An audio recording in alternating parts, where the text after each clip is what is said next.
Welcome to the students. जैसा कि first video में हम लोग पढ़े थे कि इन्वर्स ट्रिग्नोमेट्री का जो बेसिक कंसेप्ट है वो तो आपको समझ आ गया होगा और बहुत सारे फार्मूला को हम डेराइव करके दिखाए थे और बोले भी थे कि कुछ फार्मूला अपने से भी डेराइव कीजिएगा और 2 बार 3 बार आप कर लीजिए, जिसके चलते आपको पूरा चैप्टर में दिक्कत ही नहीं होगा अगर कर लीजिएगा तो। फार्मूला अपने से डेराइव कीजिएगा तो वो ट्रिग्नोमेट्री भी साथ में याद, क्योंकि ट्रिग्नोमेट्री को भी लिखना पड़ता है, तो वो प्रोसेस ही आपको दिमाग में आ जाएगा और आगे कुछ क्वेश्चन मिलेगा जहाँ पे आपको ज़रूरत भी पड़ेगा। ठीक है, कुछ फार्मूला को और डेराइव करके आपको दिखा रहा है। मल्टीपल एंगल से related sine 2 theta, cos 2 theta, tan 2 theta, इसका तो हम आपको दिखाए थे। अब sine 3 theta, cos 3 theta, tan 3 theta, इसको डेराइव करके दिखा रहा है। देखिए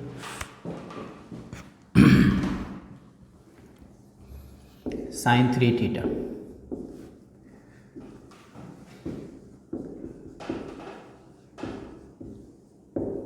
ठीक है, तो साइन 3 थीटा का फॉर्मूला तो यही होता है।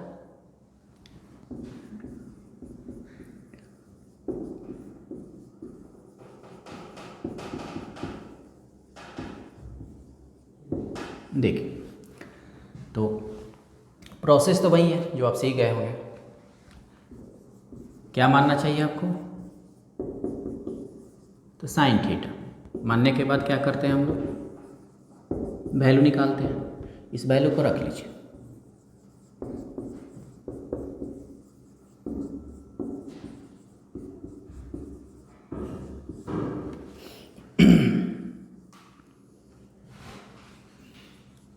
कॉस 3 थीटा,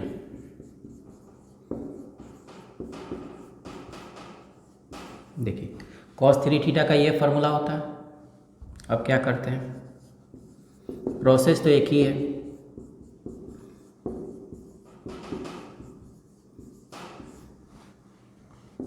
कुछ मानिए, कॉस थीटा को कुछ मान लिए। थीटा क्या होगा?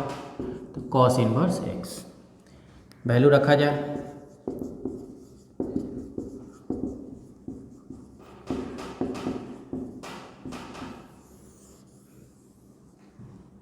ठीक है, तो ये 3 sine inverse, 3 cos inverse, ten 3 theta को प्रूव करते हैं।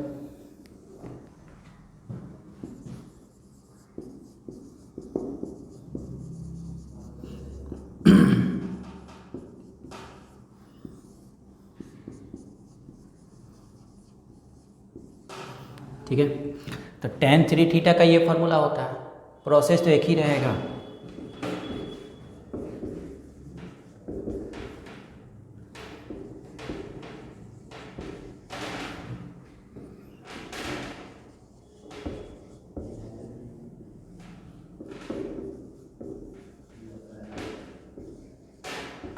ठीक है, क्या मानना चाहिए? तो टेन थीटा को मानेंगे। टेन थीटा को एक्स, थीटा क्या होगा? Tan inverse x. रख लीजिए वैल्यू।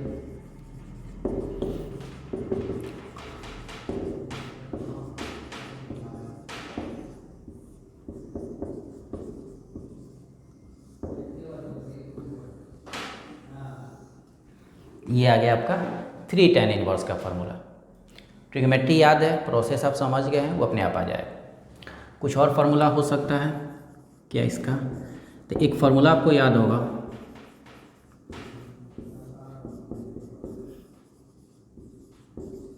ठीक है, तो साइन 2 थीटा का formula 2 tan theta by 1 plus ten square theta. इसको बदलते हैं।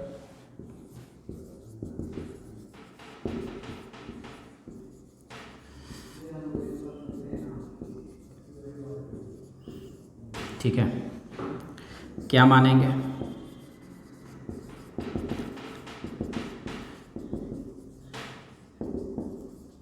रख दीजिए इसमें।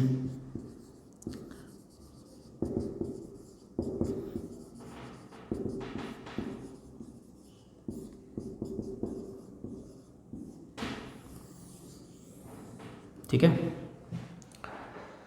हाँ, यहाँ पे एक सवाल ज़रूर होगा कि हर बार जब भी फार्मूला को डेराइव किए या हम बोले भी हैं कि जो कुछ भी हम लोग मान रहे हैं वो जिसका फार्मूला होता है उसी को मानते हैं। साइन का है तो साइन को मानिए, कॉस है तो कॉस को मानिए, टैन है तो टैन को मानिए। इस बार देखिए क्या है, साइन का था लेकिन माने हैं टैन को। क्यों? साइन का पूरा फार्मूला यहाँ पे टैन के ही फॉर्म है, उसमें साइन तो था ही नहीं और कॉस भी नहीं था, तो जो जिस फॉर्म में होगा उसी फॉर्म में मान लीजिए फाइनली। इसीलिए टैन को माने हैं। और ये इस फार्मूला को एक बार सुन लीजिए कि 2 tan इनवर्स का फार्मूला पहले भी डेराइव किए लेकिन वो tan इनवर्स के फॉर्म में था। ये 2 tan इनवर्स साइन इनवर्स के फॉर्म में। तो क्वेश्चन बनाते समय आपको ज़रूरत पड़ेगा कि किस फॉर्म में आपको कन्वर्ट करना है। बहुत बार ज़रूरत पड़ेगा, tan लिखा है साइन इनवर्स में चाहिए तो साइन का लिखिए, कॉस में भी होता है, उसको हम दिखा रहे हैं।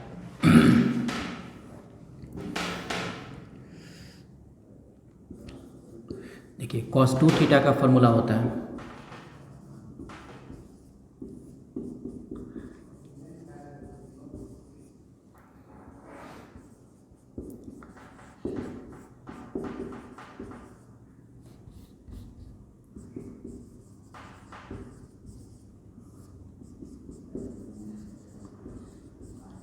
ठीक है। यहाँ भी हम क्या मानते हैं, तो tan थीटा को मान लीजिए x, थीटा आपका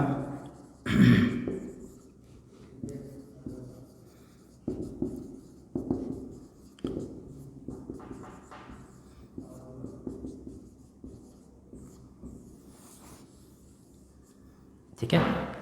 तो 2 tan इनवर्स का साइन इनवर्स में, 2 tan इनवर्स का कॉस इनवर्स में, और एक पहले से याद होगा 2 tan इनवर्स का tan इनवर्स में। इसी तरह ये फार्मूला है ऐसा, तो फार्मूला तो आपको याद करना पड़ेगा। अब इस फार्मूला से रिलेटेड क्वेश्चन पूछने का क्या तरीका होता वो हम लोग देखते हैं। इसका क्वेश्चन पूछने का जो पैटर्न होगा तो उसको हम एग्जाम्पल से बता रहे हैं, देखिएगा।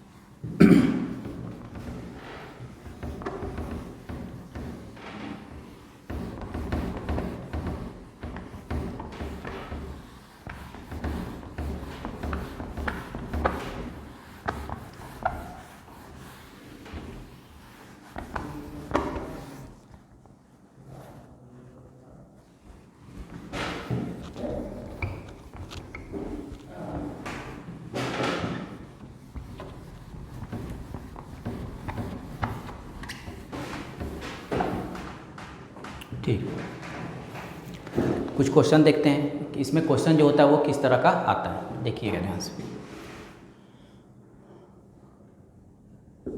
ये क्वेश्चन आता है प्रूव दैट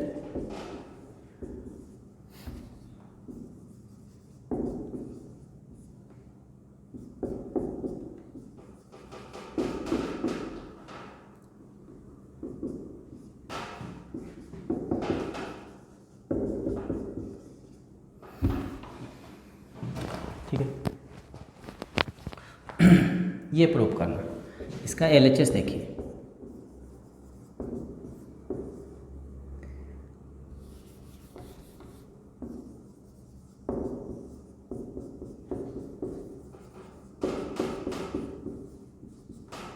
ठीक है।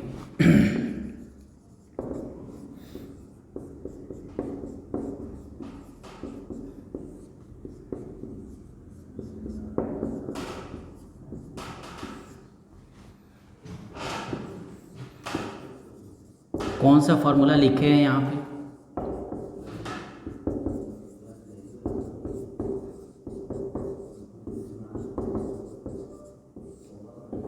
देखिए LHS में जो वैल्यू था उसको देख लीजिए। आपको ये सोचना होगा कि यहाँ पे कौन सा फॉर्मूला अप्लाई होगा।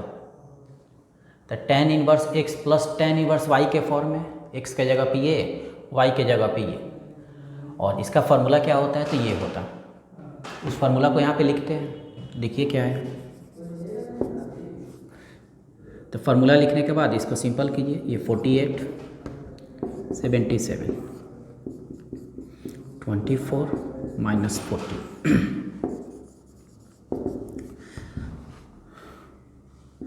125 264 माइनस 14 250, ये आपका आ जाएगा 1/2। तो फार्मूला लिखिए, सिंपल तो जोड़ घटाव है, कीजिए, वो जो आना होगा अपने आप आ जाएगा। मतलब इसमें करना क्या है आपको सिर्फ कि क्वेश्चन दे के आपको ये सोचना होगा कि यहाँ पे कौन सा फार्मूला अप्लाई होगा, और उसके बाद आपको फार्मूला याद होना चाहिए। फार्मूला लिख दीजिए।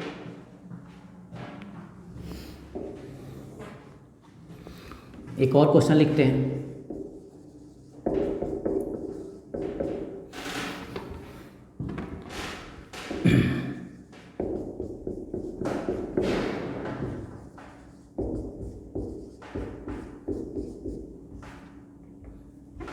देखिए 31/17 इसको प्रूव करना है। जो LHS में वैल्यू है उसको देखिए,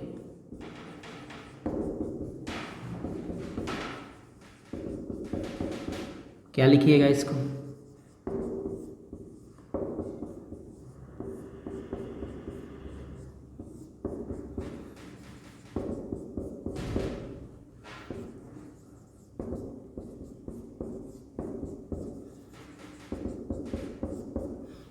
ठीक है 4/2। कौन सा फार्मूला यहाँ पे लिखे हैं, तो 2 tan इनवर्स x का फार्मूला होता tan इनवर्स x², देख रहे हो 2 tan इनवर्स का फार्मूला ये होता है, उसी को यहाँ पे लिखा हुआ। तो फार्मूला सिंपल करने के बाद यहाँ पे पहुँचा। अब यहाँ पे आप सोचिए कि कौन सा फार्मूला लगेगा, तो फिर से तो वहीं आ गया, कौन सा, तो tan inverse x plus tan inverse y। तो लिखते हैं क्या होगा इसका,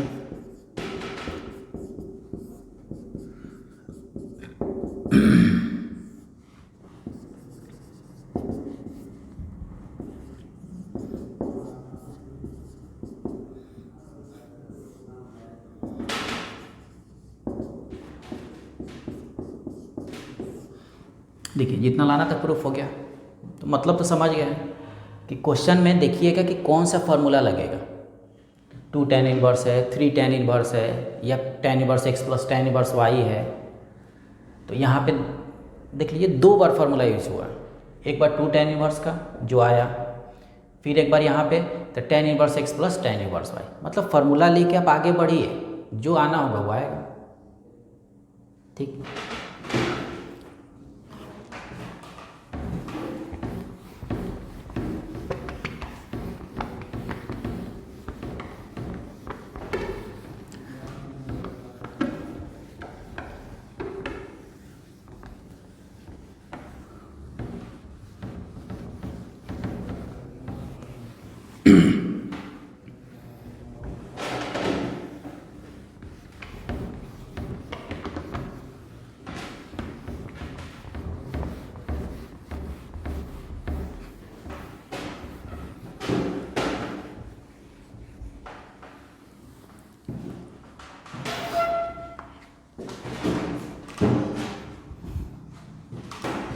देखिए एक और क्वेश्चन, 2 sin इनवर्स 3/5, इसको प्रूव करना। जो LHS है उसको देखिए, क्या है LHS में 3/5। तो 2 sin इनवर्स x का भी फार्मूला होता है, आप वो भी लिख लीजिए। या हाँ, लेकिन जो प्रूव करना है वो तो tan इनवर्स में, मतलब 2 sin इनवर्स का फार्मूला लिखने के बाद फिर आपको tan इनवर्स में बदलना होगा। या आप ये भी काम कर सकते हैं कि इसको पहले ही tan इनवर्स में बदल लीजिए और tan इनवर्स का फार्मूला लिखिएगा तो डायरेक्ट आ जाएगा। तो वही काम हम कर रहे हैं, इसको tan इनवर्स में बदल दिया जाए, P/H है ये हो जाएगा आपका 4/3/4, P/B का वैल्यू निकालेगा तो 4 आएगा। 2 tan इनवर्स का फार्मूला पिछला क्वेश्चन में भी आप यूज किए थे, 2 tan इनवर्स x का, जो पिछला क्वेश्चन में हम लिखे थे। देख लीजिए क्या होगा। 3/2 ये 16/7 24/7 तो आ जाएगा। यही प्रूफ करना था, तो कुछ है नहीं। एक और क्वेश्चन देखते हैं हम लोग। tan इनवर्स 1/3 tan इनवर्स 1/5 7 1/4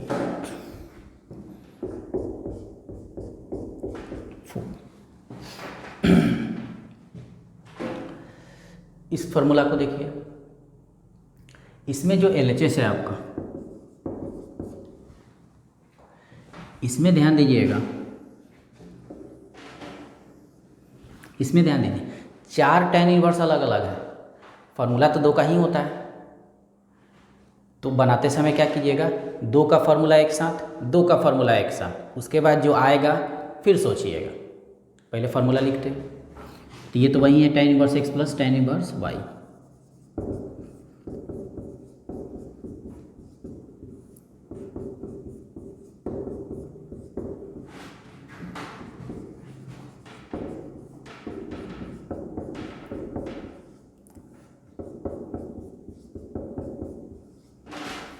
ठीक है, इसको सिंपल किया जाए तो 5 3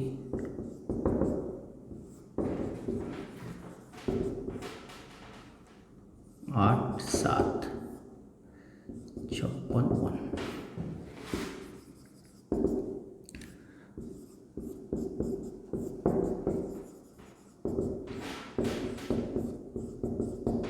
ठीक है। इसको थोड़ा और सिंपल कर लेते हैं। 4/7 3/11 क्या लिखा जाए यहाँ पे?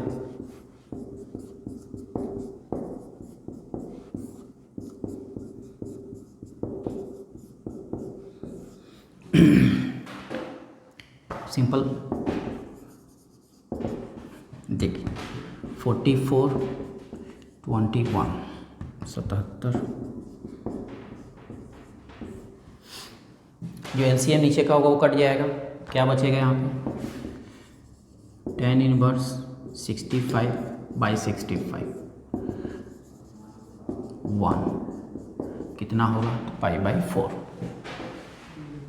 तो ठीक है, अब क्वेश्चन इसी तरह है। 4 tan इनवर्स हो, 3 हो, 2 हो, 2 का तो डायरेक्टली फार्मूला होगा, 3 भी हो सकता है। 4 tan इनवर्स था, 2 को एक साथ, 2 को एक साथ, फिर जो आया फिर से वही फार्मूला एक बार और लिख दीजिए। मतलब एक ही क्वेश्चन में 3 बार फार्मूला लिखा हुआ, tan inverse x plus tan inverse y का। तो क्वेश्चन पूछने का यानी ये एक तरीका होगा। क्वेश्चन किसी का भी हो सकता है, साइन इनवर्स का भी, कॉस इनवर्स का भी, tan इनवर्स का भी।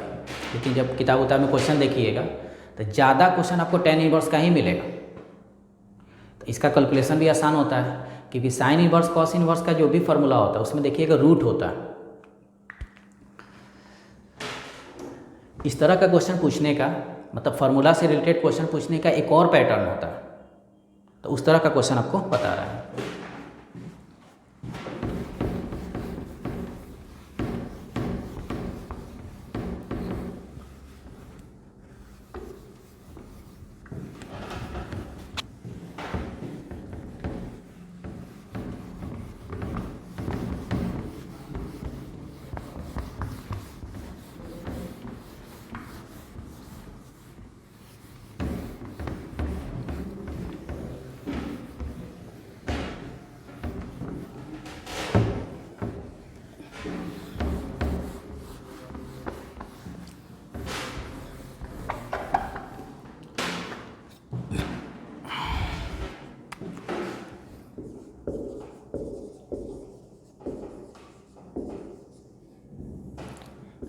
देखिए, एक क्वेश्चन पूछने का पैटर्न ये होता है, सॉल्व द इक्वेशन। क्वेश्चन किस तरह का होगा? तो tan इनवर्स 2x, देखिए इसमें आपको प्रूफ नहीं करना, इक्वेशन को सॉल्व कीजिए। तो इक्वेशन को सॉल्व कीजिए, इसका मतलब क्या होता है? जो वेरिएबल होगा उसका वैल्यू निकाला जाता है। इसमें वेरिएबल क्या है? तो x है, मतलब x का वैल्यू निकालेंगे। अब ये देखिए कि कौन सा फॉर्मूला यहाँ पे यूज होगा, तो tan इनवर्स, यहाँ भी tan इनवर्स प्लस है, तो वही फॉर्मूला होगा tan inverse x plus tan inverse y का। तो लिखते हैं 2x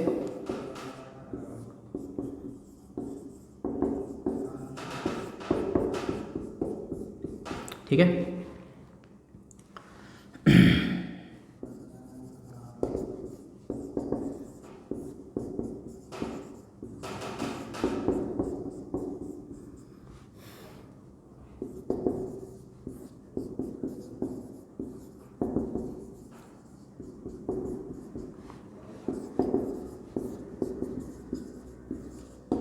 tan पाई बाई 4 का वैल्यू 1, यहाँ पे देख लीजिएगा tan इनवर्स अगर इधर जाएगा तो tan हो जाएगा 1।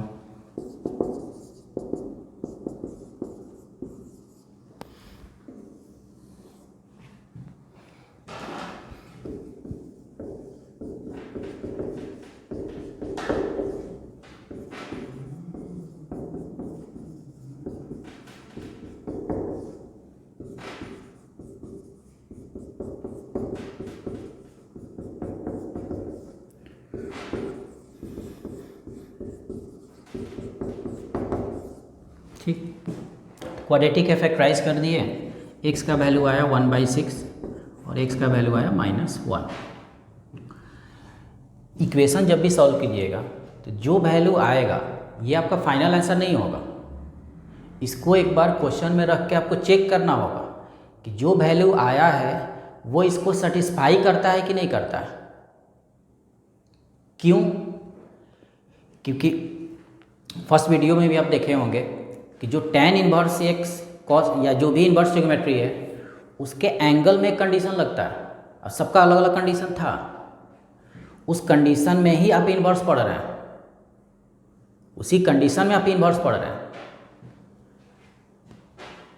और ये जो वैल्यू था वो तो वेरिएबल के फॉर्म में है, तो वेरिएबल के फॉर्म में है मतलब कंडीशन को तो आप चेक किए नहीं है शुरू में, वो उसको जो कंडीशन होता है वहाँ पे यहाँ से तो पता चला नहीं है आपको।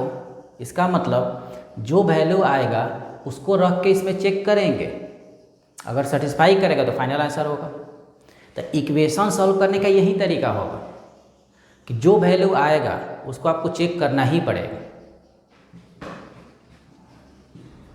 ठीक है, चेक करने का तरीका क्या होगा, 1/6 जो क्वेश्चन है उसको एक बार लिखा जाए π/4। x के जगह पे अगर 1/6 रखिएगा तो ये क्या बचेगा 1/3, यहाँ पे रखिएगा तो क्या बचेगा π/4। ये देखिएगा ये एक पॉजिटिव वैल्यू है, जब ये पॉजिटिव होगा तो ये एंगल भी क्या होगा पॉजिटिव होगा आपका।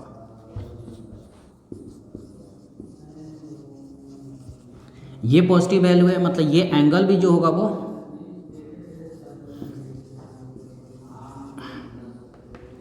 पॉजिटिव एंगल होगा। दो पॉजिटिव एंगल को जोड़ने से एक पॉजिटिव एंगल आ सकता है, इसका मतलब ये वैल्यू इसको सेटिस्फाई करेगा। π/4 आपका पॉजिटिव वैल्यू है, इसका मतलब ये वैल्यू इसको सेटिस्फाई करेगा, तो ये आपका सही होगा। एक और वैल्यू आया था इसमें एट x = -1, इस पे चेक करते हैं। करना क्या होगा,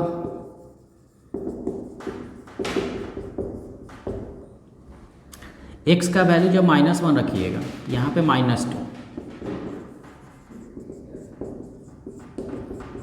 ठीक है। अगर ये निगेटिव वैल्यू है तो ये जब भी आएगा तो निगेटिव एंगल आएगा, ये जब भी आएगा तो निगेटिव एंगल आएगा। दो निगेटिव एंगल को जोड़िएगा तो एक पॉजिटिव एंगल तो नहीं आ सकता है, दो निगेटिव एंगल को जोड़िएगा तो एक निगेटिव वैल्यू ही आएगा, पॉजिटिव वैल्यू तो कभी आ नहीं सकता है। इसका मतलब क्या होगा कि ये वैल्यू जो है इसको सेटिस्फाई नहीं करता है, इसका मतलब ये वैल्यू जो है ये आपका पॉसिबल नहीं होगा, ये पॉसिबल नहीं होगा, ठीक है। इसका मतलब इस क्वेश्चन का जो फाइनल आंसर होगा वो एक ही आंसर होगा, x = 1/6।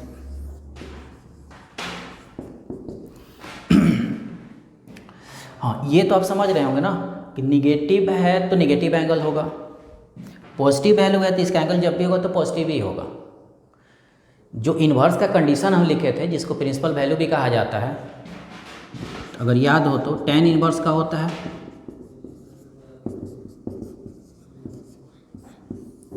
-π/2 से π/2, tan इन्वर्स का -π/2 से π/2। हाँ, फर्स्ट वीडियो में जब हम tan इन्वर्स का कंडीशन में y का वैल्यू जब लिखे थे, एंगल का वैल्यू, तो वो थोड़ा नीचे हो गया था, तो कैमरा के सेटिंग के चलते वो दिखाई नहीं दिया है। कुछ लोग कमेंट भी लिखे भी थे, फिर हम देखे कि नहीं दिखाई दे रहा है, तो एक बार हम लिख भी दे रहे हैं -π/2 से π/2। तो tan इन्वर्स में जो y का वैल्यू होता है वो -π/2 से लेकर π/2 तक होता है। इसका मतलब क्या होगा, फर्स्ट क्वाड्रेंट का होगा और नहीं तो फोर्थ क्वाड्रेंट में। फोर्थ क्वाड्रेंट में भी क्या, तो निगेटिव वैल्यू लिखना होगा, क्योंकि -π/2 से 0, 0 से π/2 में है, तो फोर्थ क्वाड्रेंट का मतलब निगेटिव होगा। तो यहाँ पे आप समझ जाइएगा, इसीलिए हम यहाँ पे बोले थे कि अगर ये निगेटिव वैल्यू होगा तो इसका एंगल फोर्थ क्वाड्रेंट का होगा, और फोर्थ क्वाड्रेंट का होगा लेकिन निगेटिव में ही बोलना होगा। किसके कारण से, तो इसके कारण से,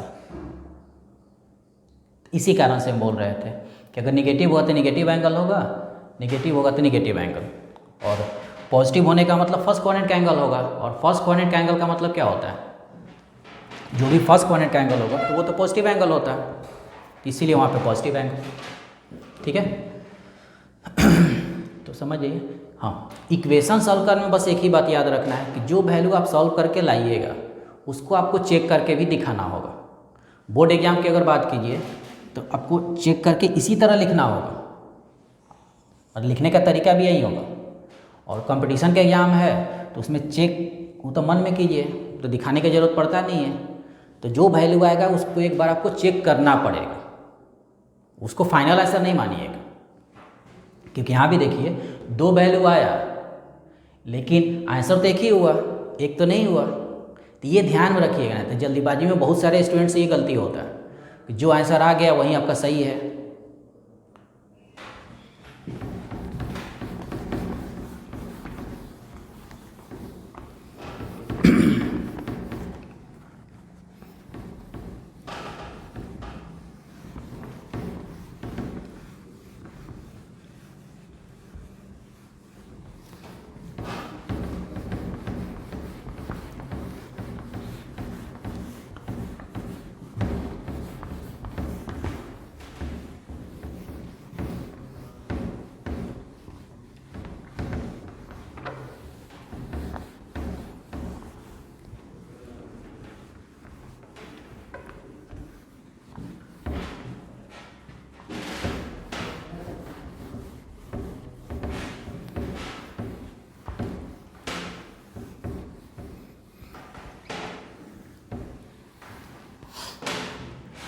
देखिए इसमें कुछ क्वेश्चन और देखते हैं हम लोग।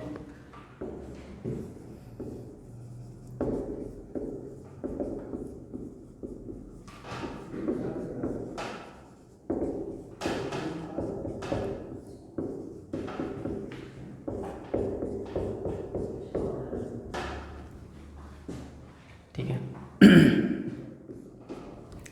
देखिए कौन सा फॉर्मूला यहाँ पे आएगा, तो यहाँ भी तो वही फार्मूला है, कौन सा, तो tan inverse x plus tan inverse y लिखते हैं। x के जगह पे ये पूरा है, y के जगह पे ये है।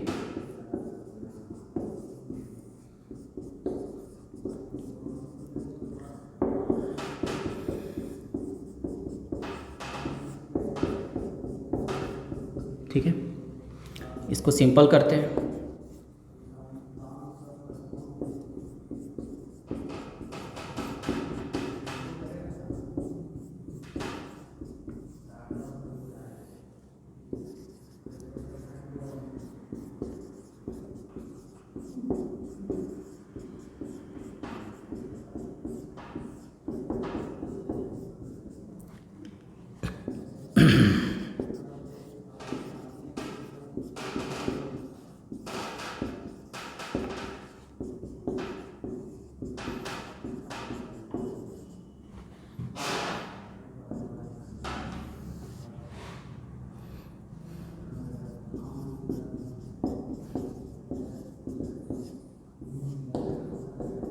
ठीक है। और जितना सिंपल होगा, कुछ तो कटेगा यहाँ पे, काट दीजिए, x भी कट जाएगा, क्या बचा, तो 2x² minus 4, x square cut जाएगा -3 इक्वल टू π/4। tan इनवर्स को इधर भेजेंगे,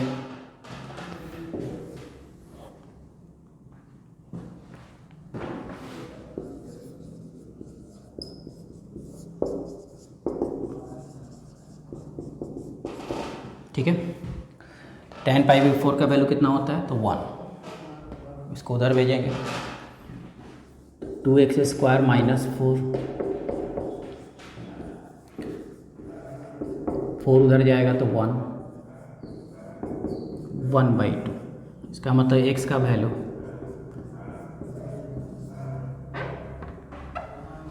±1/√2, ठीक है। अब देखा जाए,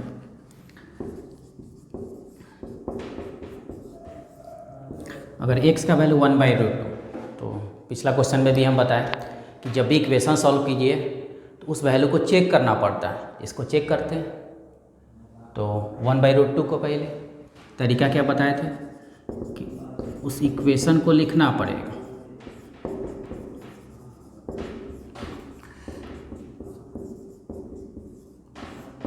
π/4 रखते हैं, 1/√2 रखेंगे तो क्या होगा,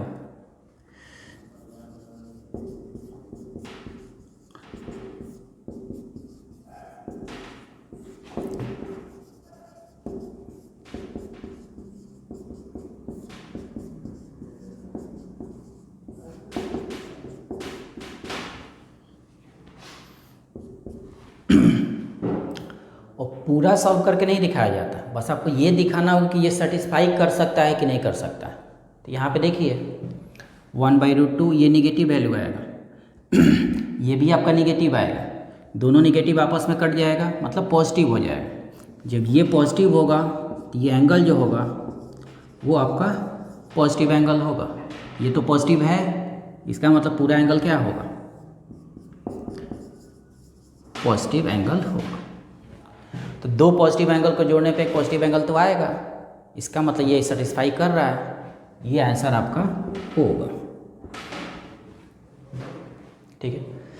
एक और वैल्यू था,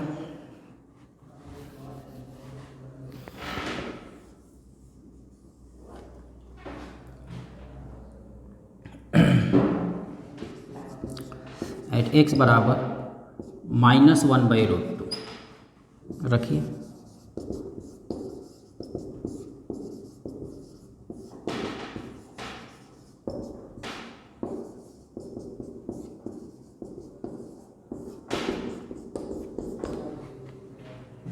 ठीक है। इसमें अगर वैल्यू रखा जाए तो -1/√2 रखिए यहाँ पे, तो इसको यहाँ पे लिखते रहे, देखिए -1/√2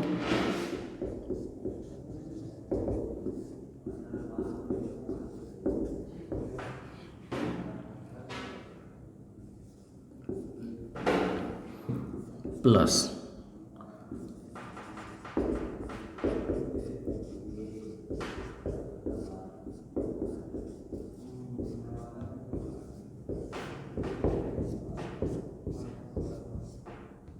ठीक है। तो यहाँ पे सोच लेना होगा, ये देखिए निगेटिव, ये भी आपका निगेटिव होगा, लेकिन दोनों मिलके क्या हो जाएगा, पॉजिटिव, इसका मतलब ये एंगल भी पॉजिटिव हुआ, इसको भी देखिए ये पॉजिटिव वैल्यू आएगा, ये भी पॉजिटिव वैल्यू आएगा, ओवरऑल पॉजिटिव होगा, इसका मतलब ये एंगल भी आपका पॉजिटिव होगा।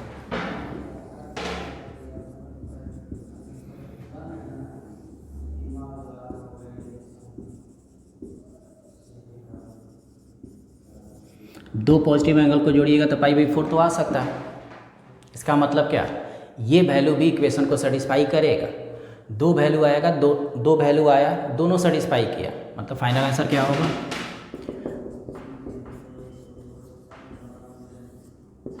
दोनों वैल्यू ±1/√2, ठीक है। इसमें जो सबसे इम्पोर्टेंट स्टेप है वो यही है, जल्दीबाजी में बहुत सारे स्टूडेंट्स ये गलती होता है, जो आंसर आया उसी को आंसर मान लेते हैं।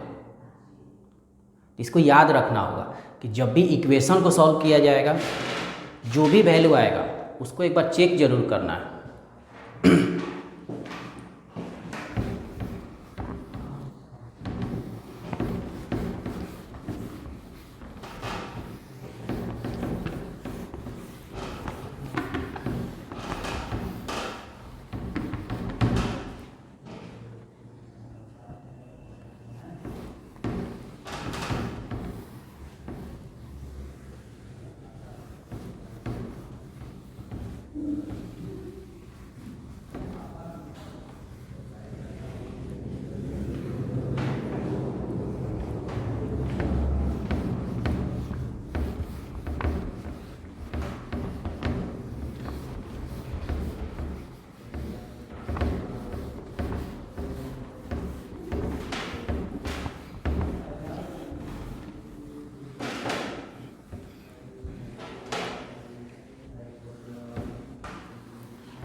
देखिए एक और क्वेश्चन देखते हैं।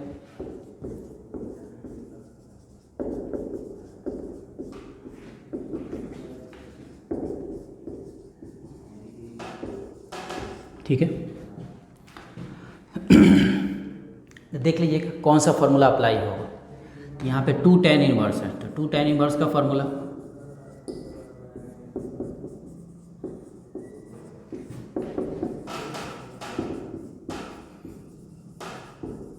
ठीक है, कौन सा फॉर्मूला यूज़ किए हैं, तो 2 tan इनवर्स x का होता कितना है,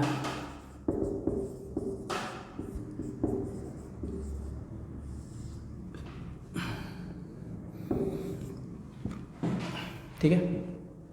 तो लिख दिए फार्मूला। इसी फार्मूला को यहाँ पे लिखे थे, थोड़ा सिंपल करते हैं।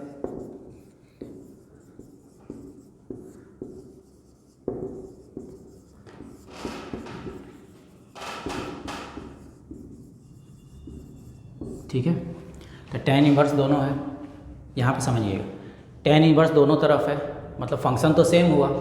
तो फंक्शन सेम होने का मतलब क्या, उसके साथ जो वैल्यू होगा वो इक्वल होगा। दोनों वैल्यू को इक्वल कर लीजिए।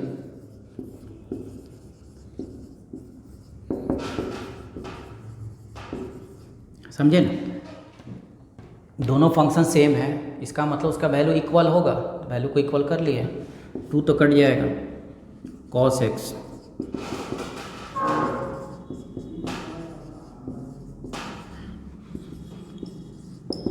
एक कट जाएगा sin x। तो आप यहाँ से बता सकते हैं कि cos और sin इक्वल होगा, तो x का वैल्यू क्या होगा, π/4। तो एक बात तो हम बोल रहे थे कि जो वैल्यू आएगा उसको तो चेक कीजिएगा, तब फाइनल आंसर मानना होगा, चेक करके दिखाना होगा। तो देखिए eight x equal to π/4।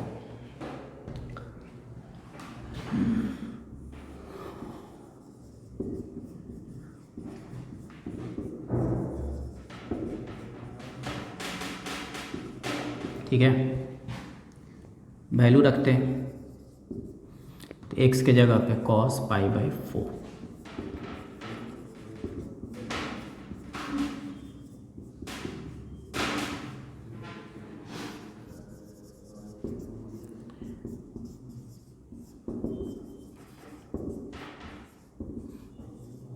cosec π/4 का वैल्यू √2। तो पूरा वैल्यू इक्वल करके दिखाना जरूरी नहीं होता। यहाँ पे देखिए ये पॉजिटिव वैल्यू है, तो ये एंगल पॉजिटिव होगा,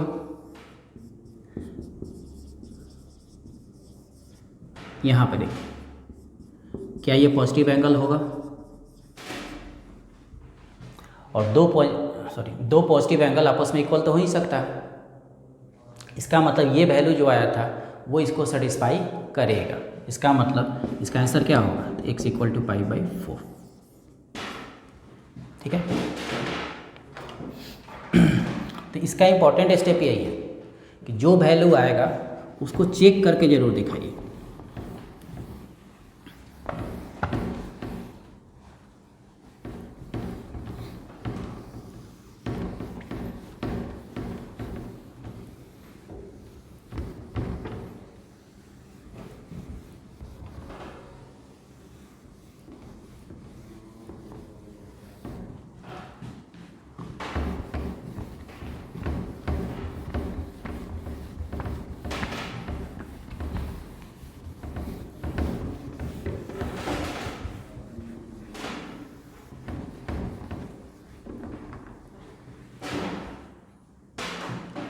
एक और क्वेश्चन देखते हैं।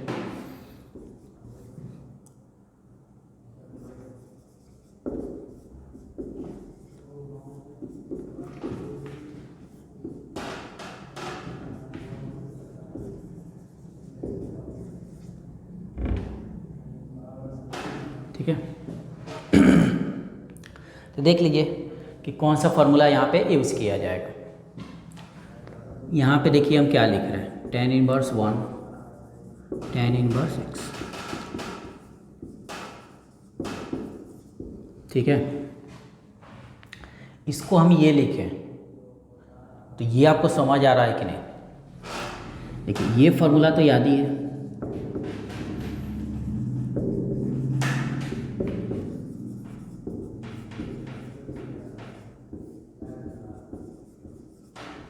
ठीक है, तो ये फॉर्मूला तो याद है।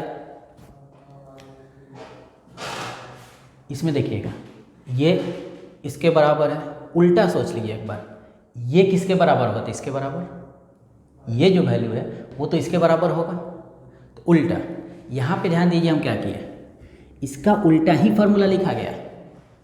यहाँ पे उल्टा ही फॉर्मूला लिखे हैं, इसको इतना डायरेक्ट लिखे हैं। आप उल्टा सोचिएगा, इसको आप इतना लिख सकते हैं, वही बात यहाँ पे इसको यहाँ पे लिखा हुआ। अगर किन्हीं को थोड़ा समझने में दिक्कत अगर है तो यहाँ पे क्या कीजिए आप, यहाँ पे उस फार्मूला को लिखिए तो अपने आप ये आ जाएगा, तो उसी को उल्टा लिख दिया गया है। अब आगे बढ़ते हैं।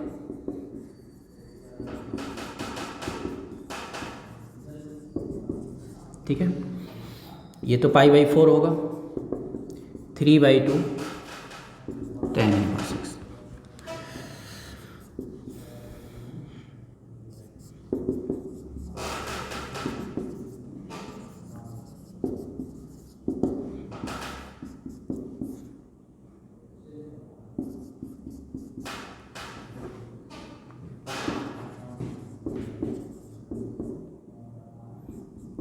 π/6 x क्या होगा? 1/√3। ठीक है, तो x का वैल्यू क्या होगा? तो आपका 1/√3 होगा। और एक बात तो आप समझ ही रहे हैं, जो वैल्यू आएगा उसको पहले तो चेक करके दिखाना होगा, तो चेक करते हैं।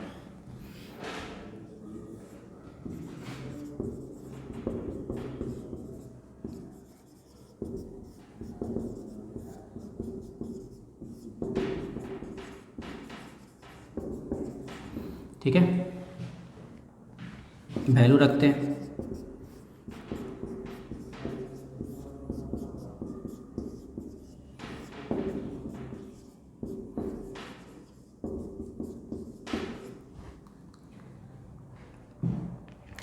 तो पहले भी बोले पूरा वैल्यू दिखाने की ज़रूरत नहीं है आपको, क्या करना होगा, सिर्फ वो सेटिस्फाई करेगा कि नहीं बस ये दिखाइए। आप ठीक से देख लीजिए, ये पॉजिटिव वैल्यू है, ये भी पॉजिटिव होगा, इसका मतलब ये एंगल क्या है? Positive angle. यहाँ पे आते हैं, ये पॉजिटिव वैल्यू है, इसका मतलब ये क्या है? पॉजिटिव एंगल है। तो दोनों तो इक्वल हुआ, दो पॉजिटिव एंगल इक्वल हो सकता है, इसका मतलब ये जो वैल्यू आया वो सही है। मतलब इस क्वेश्चन का आंसर जो होगा ये आंसर होगा। ठीक है, तो इक्वेशन सॉल्व करने का प्रोसेस आप समझ रहे हैं। इस तरह का क्वेश्चन अभी और भी आएगा आगे। इसे ये जान जाइए कि इन्वर्स ट्रिग्नोमेट्री जो है हम लोग का, उसमें ये जो इक्वेशन के फॉर्म में जो क्वेश्चन आता है इसको बहुत इंपॉर्टेंट माना जाता है। मतलब ये आगे भी और भी मतलब कुछ क्वेश्चन आएगा, थोड़ा सा हार्ड भी होगा। साइन इन्वर्स कॉस इन्वर्स के फॉर्म में जब ये आता है तो थोड़ा हार्ड होता है। साइन इन्वर्स और कॉस इन्वर्स का जो फार्मूला होता है उसमें रूट लगता है, तो रूट लगने का मतलब थोड़ा कैलकुलेशन उसका लेंदी होगा। और ये जो इक्वेशन है वो बोर्ड एग्जाम के पॉइंट ऑफ व्यू से भी बहुत अच्छा है, कंपटीशन में भी ये बहुत आता है।